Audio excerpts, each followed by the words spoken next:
Good evening, dear students. Our next topic in nuclear physics is nuclear stability, one of the most important topic. So, dear students, only 25% of nucleides are stable. सबसे पहले तो हम ये समझेंगे कि nuclide जो word मैंने use किया उसका अर्थ क्या है. देखिए पहले बच्चों, न्यूक्लियाई जैसे आपको पता है कि it is the plural of nucleus. यहाँ न्यूक्लियाइड का मतलब ये है बच्चों, जैसे आपने पीरियोडिक टेबल देखी होगी तो पीरियोडिक टेबल में कुछ एलिमेंट्स हैं और वो लगभग 112, 113, 114 लगभग इतने जेड उनका यानी उनका एटॉमिक नंबर यहाँ तक वो होते हैं.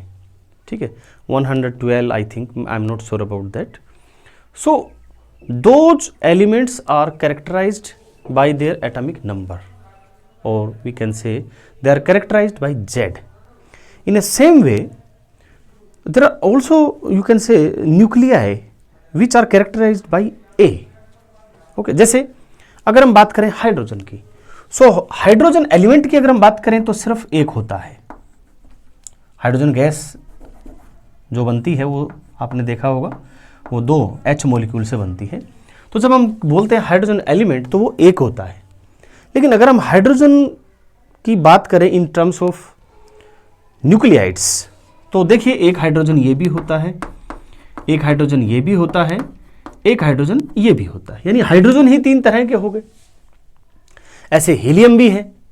हर एलिमेंट इवन SN एक एलिमेंट है, टीन, उसके 10 आइसोटोप है, वो 10 तरह का होता है. तो ऐसे इन सबको अगर हम कलेक्टिवली इकट्ठा करें तो ये लगभग 1000 बनते हैं.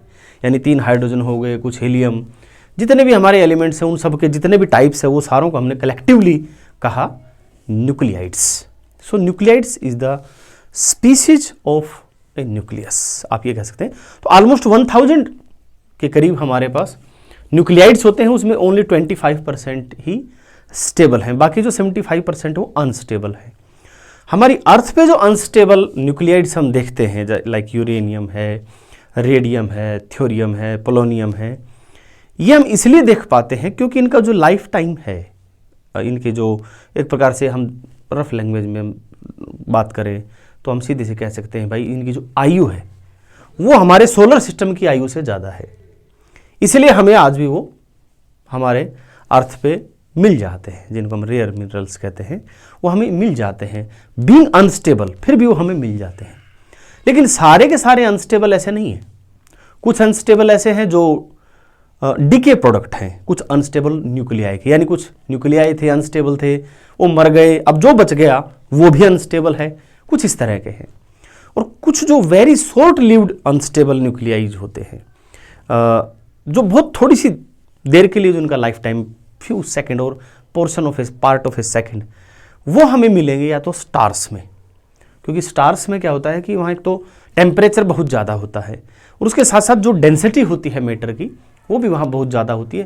तो एक तो हमें शॉर्ट लिव्ड जो अनस्टेबल न्यूक्लियाइड मिलेंगे वो वहाँ मिलेंगे, या हम कोई न्यूक्लियर ट्रांसफॉर्मेशन करते हैं जैसे एक रिएक्शन होता है, रिएक्शन में एक कंपाउंड दूसरे कंपाउंड में कन्वर्ट हो जाता है. इसी प्रकार जो न्यूक्लियर रिएक्शन होता है जिसमें एक न्यूक्लियाइड दूसरे तरह के न्यूक्लियाइड में बदल जाता है, उस दौरान कुछ इंटरमीडिएट ऐसी फॉर्मेशन होती है जिसमें बहुत ही शॉर्ट लिव्ड अनस्टेबल न्यूक्लियाइड हमें मिलते हैं.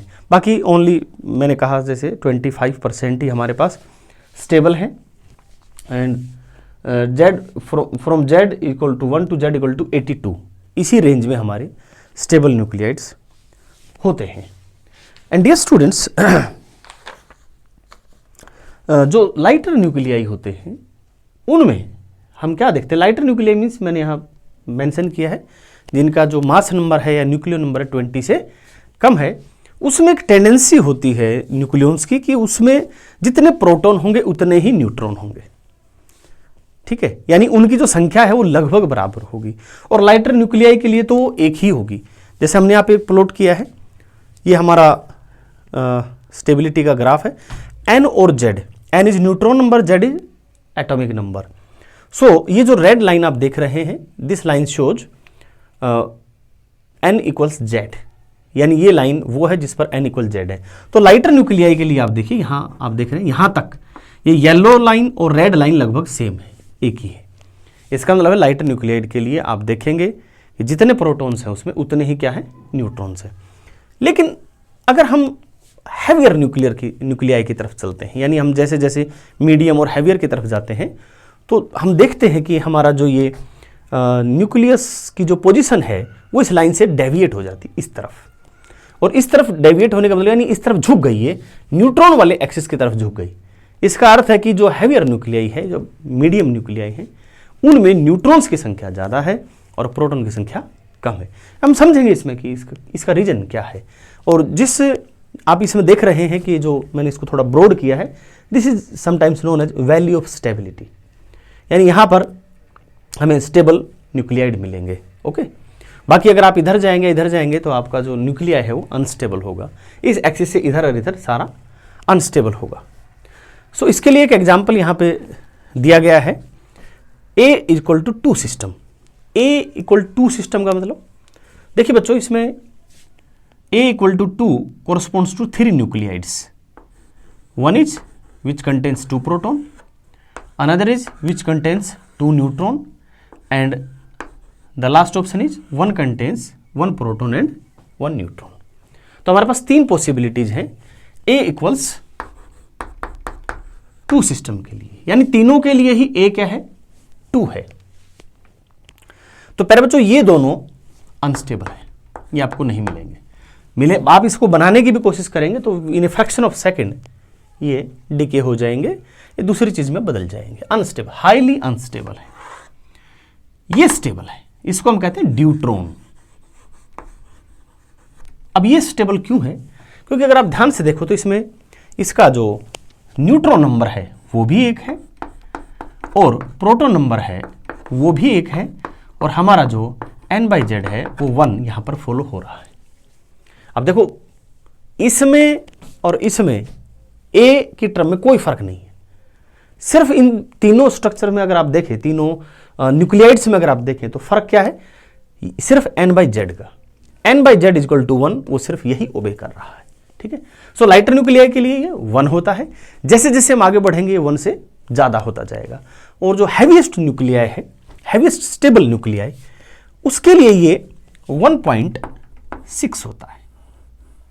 यानी एक हैवीएस्ट स्टेबल न्यूक्लियाइड में जो न्यूट्रॉन्स की संख्या है वो प्रोटॉन की संख्या से 1.5 गुना से भी ज़्यादा है, 1.6। ठीक है प्यारे बच्चों, और इसीलिए हमारा ग्राफ जो है उधर जैसे जैसे हम आगे जाते हैं और ज़्यादा ये इधर डेविएट होता चला जाता है प्यारे बच्चों। अब इसमें ये जो z इक्वल टू 1 है, n/z इक्वल टू 1 है, इससे एक थोड़ा आइडिया हमें लगता है कि जो न्यूक्लियर फोर्सेस हैं, न्यूक्लियस के अंदर जो फोर्सेस हैं उनके बारे में, उनका जो मैकेनिज्म है, उनका जो नेचर है, उसके बारे में कुछ आइडिया हमें इस टॉपिक से लगता है। तो उसमें सबसे पहले तो एक बात ये निकल के आती है कि जो प्रोटॉन है और न्यूट्रॉन है वो फर्मी पार्टिकल है, इलेक्ट्रॉन भी एक फर्मी पार्टिकल है। और आपने देखा कि इलेक्ट्रॉन ओबे करता है पाली एक्सक्लूजन प्रिंसिपल, तो कोई भी फर्मी पार्टिकल है वो इस प्रिंसिपल को ओबे करता है। और ये प्रिंसिपल कहता है कि एक स्टेट में, एक एनर्जी स्टेट में 2 इलेक्ट्रॉन पॉसिबल हैं विद ऑपोजिट स्पिन। अगर स्पिन सेम है तो वो उस एक स्टेट में नहीं रह सकते। यानी ये मान लो मैंने एक एनर्जी स्टेट ले लिया, सो this is an electron with this spin and another electron is with this. तो ये पॉसिबिलिटी है एक स्टेट, इससे ज़्यादा पॉसिबिलिटी नहीं है। अब अगर हम बात करें हमारे प्रोटॉन की और हमारे न्यूट्रॉन की, तो वो भी इसी प्रकार की एनर्जी स्टेट न्यूक्लियस में ओबे करते हैं। तो ये एक हमारा न्यूक्लियर एनर्जी स्टेट है। तो ये मैंने एक, प्यारे बच्चों मैं इसमें थोड़ा कलर दूसरा ले लेता हूँ दोनों के लिए। तो प्यारे बच्चों ये मैंने एक प्रोटॉन लिया, तो इस स्टेट में 2 प्रोटॉन रह सकते हैं और दोनों के दोनों प्रोटॉन हैं, इनका जो स्पिन होगा that will be opposite to each other. एक का ये स्पिन ले लिया हमने, एक का हमने ये स्पिन ले लिया। इन सेम वे यहां पर एक न्यूट्रॉन और दूसरा न्यूट्रॉन लेंगे, और इसका भी ये पॉसिबिलिटी है। तो प्यारे बच्चों, एक एनर्जी लेवल में हमारे 4 न्यूक्लियन हो सकते हैं, और 4 न्यूक्लियन में भी 2 प्रोटॉन होंगे, 2 न्यूट्रॉन होंगे, और उनका स्पिन भी एक दूसरे का ऑपोजिट होगा। ये पॉसिबिलिटी है। एक प्रकार से जो इलेक्ट्रॉन के लिए ये एक स्टेबल कॉन्फ़िगरेशन था, इसी प्रकार से न्यूक्लियस में एक स्टेबल कॉन्फ़िगरेशन होगा प्यारे बच्चों। यानी एक प्रोटॉन, कह सकते हो कि जैसे ये प्रोटॉन है, ये 2 न्यूट्रॉन के साथ रह सकता है, और एक न्यूट्रॉन 2 प्रोटॉन के साथ रह सकता है। तो फिलहाल इसमें आप देखेंगे गौर से, तो इसमें दोनों प्रोटॉन की जो वैलेंसी है वो पूरी है, और दोनों न्यूट्रॉन की वैलेंसी भी पूरी है। एक न्यूट्रॉन 2 प्रोटॉन है, इस न्यूट्रॉन के लिए भी 2 प्रोटॉन है, इन 2 प्रोटॉन के लिए 2 न्यूट्रॉन है। ठीक है, तो यहां पे हर प्रोटॉन और हर न्यूट्रॉन की वैलेंसी पूरी हो रही है। तो ये एक, अगर हम एनर्जी के टर्म में बात करें, तो ये एक मिनिमम एनर्जी कॉन्फ़िगरेशन है और मैक्सिमम स्टेबिलिटी कॉन्फ़िगरेशन है।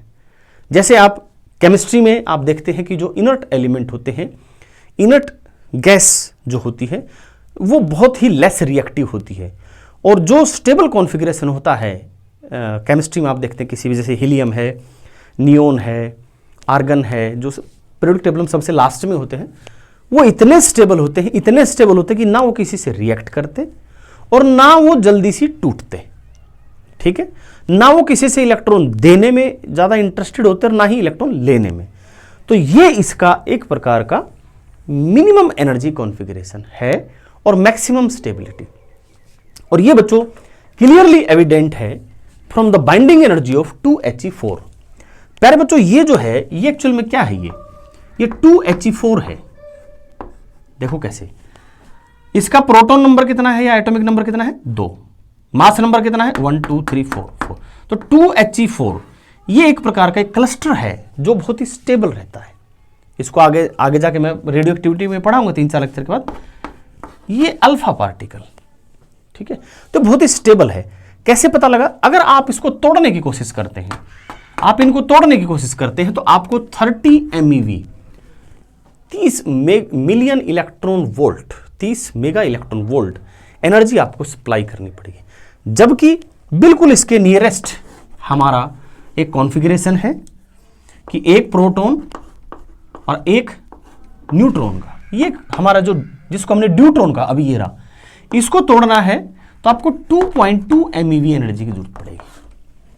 यानी इन 2 को तोड़ना आसान है, इन 4 को तोड़ना बहुत मुश्किल है। इसे लगभग 14 और 13 टाइम्स ज़्यादा एनर्जी इसको तोड़ने में चाहिए, और इसको तोड़ने में सिर्फ 2.2 चाहिए। इसका कारण क्या है कि इसमें ना तो प्रोटॉन का वैलेंसी पूरा है और ना ही इलेक्ट्रॉन का वैलेंसी पूरा है। तो ये एक मिनिमम एनर्जी स्टेट नहीं है। So this is not a stable, not highly stable state. This is a stable state, neutron is stable but not highly stable as compare to our helium nuclei. So this clearly shows कि nucleus has certain energy levels and those energy levels will be filled in some sequence. They are also following some sequence. जैसे हम elementary classes में हमने chemistry पढ़ी थी, जब उसमें पढ़ते थे कि इलेक्ट्रॉन कैसे जाएंगे, तो 1s2 2s2 2p6 ऐसे there was a sequence. In the same way nuclei are also obeying certain sequence for filling up their energy levels and dear student, the pattern they follow is to minimize its energy and to maximize stability. So it has a particular, you can say, a particular pattern which we are going to study in cell model, nuclear cell model. Now dear student, this deviation from n equals z line can be easily understood from the fact that, or this deviation from this n is equal to z line also show a path, or we can you can say we can scan nuclear forces by this behavior.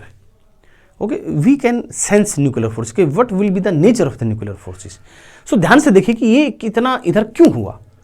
तो उसके पीछे बच्चों कारण ये है कि जब nucleus बड़ी होती जाती है, मान लो एक मैं न्यूक्लियस बनाने की कोशिश करता हूँ, ठीक है, एक न्यूक्लियस मैंने बनाई, and this nucleus has some neutrons, as you know,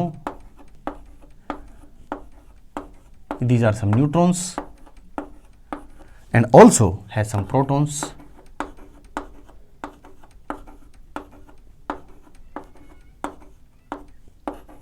So this is a nucleus. ठीक है, अब प्यारे बच्चों होता क्या है कि इनके बीच में इंटरेक्शन है। इंटरेक्शन अगर हम बात करें न्यूट्रॉन की, तो न्यूट्रॉन यहां पर इंटरेक्ट कर रहा है किस किस के साथ? न्यूट्रॉन इंटरेक्ट कर रहा है प्रोटॉन के साथ, और न्यूट्रॉन इंटरेक्ट कर रहा है न्यूट्रॉन के साथ। तो ये जो इंटरेक्शन है इसका अंदर, वो प्योरली अट्रैक्टिव है प्यारे बच्चों। और जो दूसरा जो इंटरेक्शन है प्रोटॉन का प्रोटॉन के साथ और प्रोटॉन का न्यूट्रॉन के साथ, तो प्यारे बच्चों ये भी ध्यान से थोड़ा सा समझना, ये अट्रैक्टिव है। ये जो इंटरेक्शन है ये एक्चुअल में एक नहीं, यहां दो इंटरेक्शन है। कैसे? ये चारों जो इंटरेक्शन है अट्रैक्टिव, ये न्यूक्लियर फोर्स के द्वारा है। यानी एक अट्रैक्टिव, एक बहुत स्ट्रॉन्ग और अट्रैक्टिव फोर्स होता है इन पार्टिकल्स के बीच में, जब इनके बीच का डिस्टेंस काफी कम हो जाता है। ठीक है, तो ये चारों अट्रैक्टिव हैं, परंतु प्रोटॉन प्रोटॉन के बीच में इस अट्रैक्टिव इंटरेक्शन के साथ, in addition to this, there is also some repulsive force, that is Coulombic force. तो प्यारे बच्चों आप यहां देख रहे हैं कि पी के बीच में अट्रैक्टिव फोर्स भी है और रिपल्सिव फोर्स भी है, और अट्रैक्टिव फोर्स ज्यादा है, ये काफी स्ट्रॉन्ग है। परंतु जो हमारा कोलम्बिक फोर्स है वो रिपल्सिव भी है और थोड़ा कमजोर भी है, लेकिन कमजोर होने के साथ साथ उसमें एक बात और है जो न्यूक्लियर फोर्स में नहीं है, और वो बात ये है कि ये लॉन्ग रेंज फोर्स है। कोलम्बिक फोर्स एक लॉन्ग रेंज फोर्स है, जबकि हमारा ये जो न्यूक्लियर फोर्स है वो शॉर्ट रेंज है, और इसके साथ साथ वो सैचुरेट कैरेक्टर रखता है, वो सैचुरेशन कैरेक्टर रखता है न्यूक्लियर फोर्स। सैचुरेशन कैरेक्टर का मतलब क्या है? ध्यान से देखो, बस ये बात समझ में आ जाएगी आपको, तो ये क्लियर हो जाएगा। देखिए, ये जो आप न्यूट्रॉन देख रहे हैं, ये neutron, let me change the colour, ये न्यूट्रॉन ये इनको अट्रैक्ट करेगा, जो बिल्कुल इसकी इमीडिएट विसिनिटी में है, यानी जो बिल्कुल इसके पास है, ये उसको अट्रैक्ट करेगा। ये न्यूट्रॉन प्यारे बच्चों इस न्यूट्रॉन को अट्रैक्ट नहीं करेगा, ये न्यूट्रॉन इस प्रोटॉन को अट्रैक्ट नहीं करेगा, ये न्यूट्रॉन इस प्रोटॉन को अट्रैक्ट कर लेगा, इस कारण से जुड़े हुए, लेकिन ये न्यूट्रॉन इसको अट्रैक्ट नहीं करेगा, ये इसको नहीं करेगा, इसको। सैचुरेशन का मतलब क्या है कि जो अपने आप में सेटिस्फाइड है, यानी ये इन तीन पार्टिकल को अट्रैक्ट करके खुश है। ठीक है, इसको इस न्यूट्रॉन से कोई लेना देना नहीं है। ये न्यूक्लियर फोर्स का कैरेक्टर है जिसे हम सैचुरेशन कैरेक्टर कहते हैं। ठीक है, अब जो ये प्रोटॉन है, अब प्रोटॉन में जो ये इंटरेक्शन है, कोलम्बिक इंटरेक्शन है, जो रिपल्सिव इंटरेक्शन है, वो क्या है कि ये प्रोटॉन इन सारे प्रोटॉन्स को रिपेल करेगा, क्योंकि वो लॉन्ग रेंज फोर्स है और वो सैचुरेट फोर्स नहीं है। सो इस कारण से जैसे जैसे हमारी न्यूक्लियस बड़ी होती जाएगी, बड़ी होने का मतलब जैसे जैसे हम जेड बढ़ाते जाएंगे, जैसे जैसे प्रोटॉन्स की संख्या बढ़ती जाएगी, ये जो रिपल्सन है ये ज्यादा होता जाएगा, और एक पॉइंट ऐसा आएगा जब ये रिपल्सन उस अट्रैक्शन को, उस अट्रैक्टिव फोर्स को ओवरकम कर देगा और न्यूक्लियस अपने आप टूट जाएगी। तो न्यूक्लियस ना टूटे, बंध ही रहे, उसके लिए हमें क्या चाहिए? उसके लिए हमें चाहिए मोर अट्रैक्शन। अब अट्रैक्टिव जो फोर्स है वो न्यूट्रॉन के ऐड होने से बढ़ता है, अगर हमने प्रोटॉन ऐड कर दिया तो रिपल्सन और बढ़ जाएगा। इसलिए जो ये रिपल्सिव फोर्स था उसको काउंटर बैलेंस करने के लिए ज्यादा न्यूट्रॉन की आवश्यकता पड़ती है, क्योंकि न्यूट्रॉन में सिर्फ और सिर्फ अट्रैक्टिव इंटरेक्शन होता है। ठीक है प्यारे बच्चों, और इस बात को आप ऐसे भी समझ सकते हैं कि जो हमारा कोलम्बिक रिपल्सिव कंट्रीब्यूशन है वो प्रोपोर्शनल है ए स्क्वायर के, जबकि हमारा nuclear force, attractive nuclear force, उसका जो कंट्रीब्यूशन है वो प्रोपोर्शनल है ए के। इसलिए जैसे जैसे ए बढ़ेगा ये फैक्टर ज़्यादा तेजी से बढ़ेगा बजाय इसके। इस कारण से हमें ज़्यादा से ज़्यादा न्यूट्रॉन की जरूरत पड़ेगी किसी भी न्यूक्लियाई में, अगर उसको स्टेबल रखना है तो।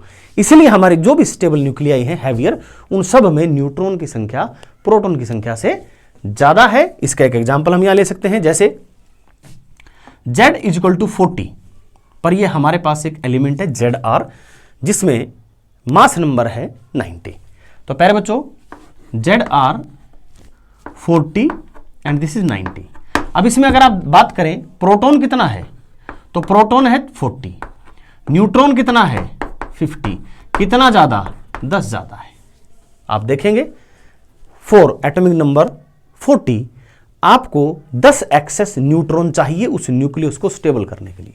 The second example is 82 Pb206, ये हमारा लेड है, मोस्ट हैवियर स्टेबल न्यूक्लिया 206। अब इसमें आप प्रोटॉन की बात करें तो प्रोटॉन कितना है 82 है, न्यूट्रॉन कितना है 126 है, कितना एक्सेस में हो गया 44।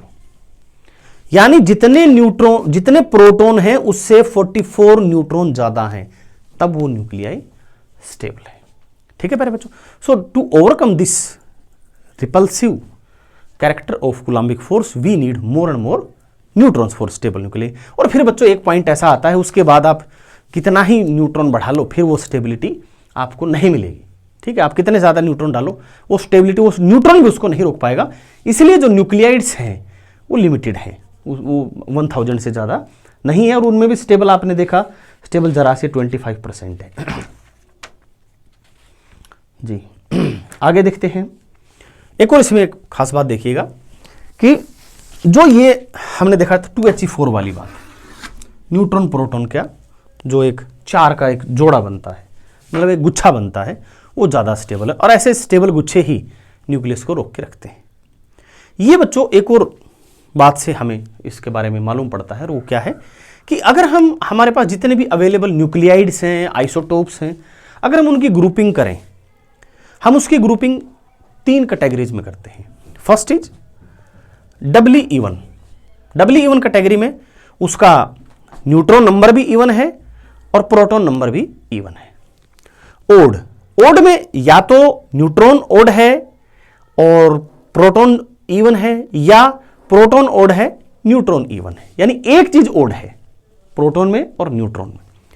और तीसरी कैटेगरी आती है डबली ओड, जिसमें प्रोटॉन भी और न्यूट्रॉन भी दोनों ही क्या है ओड इन नंबर है। तो प्यारे बच्चों हम इस कैटेगरी में जब हम बांटते हैं तो क्या देखते हैं कि हमारे पास जो स्टेबल न्यूक्लियाई हैं वो 60% इस ग्रुप में बिलोंग करती है, यानी 60% स्टेबल न्यूक्लियाई में आपको इवन एन और इवन जेड मिलेगा। अब बच गया 40%, तो 40 में ऑलमोस्ट सभी इस ग्रुप से बिलोंग करते हैं, या तो इवन जेड मिलेगा या इवन एन मिलेगा। अब ये जो तीसरा ग्रुप है इसमें सिर्फ 5 न्यूक्लियाई ऐसी हैं जो डबली ओड हैं, यानी ओड ही जेड है, ओड ही एन है, और वो स्टेबल है। केवल 5 न्यूक्लियाई हैं, एंड लगभग हमारा स्टेबल न्यूक्लियाई 250 है। तो 250 में केवल 5 ऐसी न्यूक्लियाई हैं जो स्टेबल हैं और जिसमें ये दोनों ओड हैं। 1H2 जो कि हमारा ड्यूट्रॉन, अभी आपने देखा एक ही प्रोटॉन एक ही न्यूट्रॉन, तो दोनों ओड हो गए ना। 3 lithium 6, 5 beryllium 10, 7 nitrogen 14 and I don't know what is TA 73, TA 180।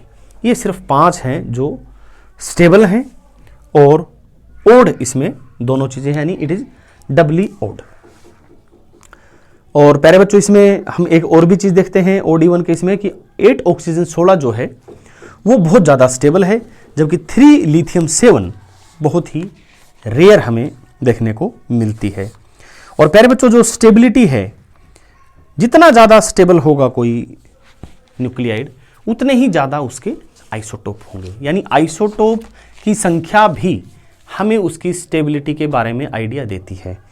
जैसे कैल्शियम, सेलेनियम और क्रिप्टॉन, इसके 6 स्टेबल आइसोटोप हैं। जिंक, जिरकोनियम, जर्मेनियम में 5 स्टेबल आइसोटोप है, और जो SN10 है उसमें 10 आइसोटोप्स हैं। तो यानी टीन एक स्टेबल न्यूक्लियाई है, that's why it has more isotope. Thanks for watching the video प्यारे बच्चों।